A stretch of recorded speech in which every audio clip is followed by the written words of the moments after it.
Գյուրջան Կասկադ, հասանելի բնակարաններ 65 ամիս մարման ժամկետով։ Ինչ է ուզում անել, որ ասում եք քաղաքապետական բան է ուզում անել, եկեղեցուն վերացնում է ճանապարհ։ Օրինակի համար, եթե դուք նայեք, ասենք, Ադրբեջանի հոգևորականության ղեկավարության հայտարարությունները, որ արդեն ստեղծվել է արևմտյան Ադրբեջանի թեմ, կարծես, եւ նպատակը որն է, կարծում եմ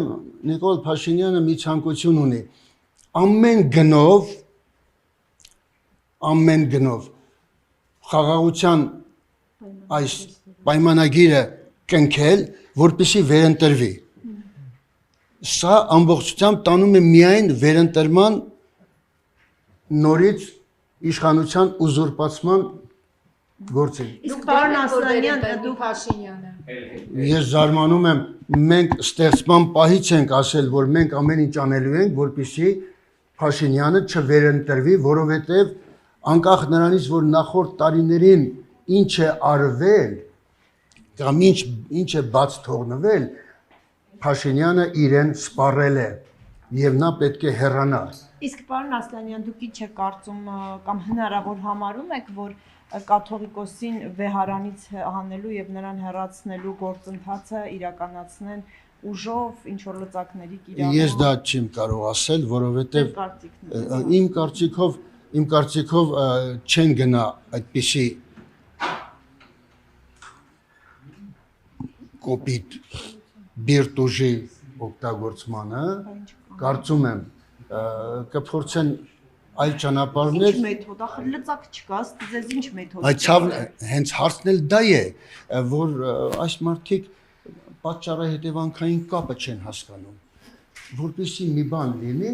պետք է նախ եւ առաջ հիմքը լինի, որպեսզի կարողանաս անել։ Ինչի մասին է խոսքը։ Չգիտեմ,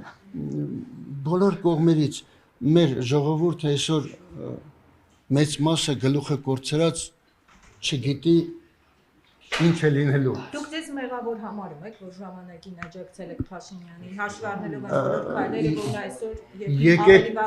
եկեք այդպիսի պրովոկացիոն հարց չտալ։ Ես եղել եմ այդ խմբում։ Ինձ խնդրել են, որ դեռևս 16 թվականին միանամ, եւ այդ միացումը եղավ այն բանից հետո, երբ որ տեսա ես այն իրական իրավիճակը 16 թվականին ես Մարտունիում էի իմ ընկերների հետ միասին Մարտունի 2-ում էի։ Երբ որ վերադարձա,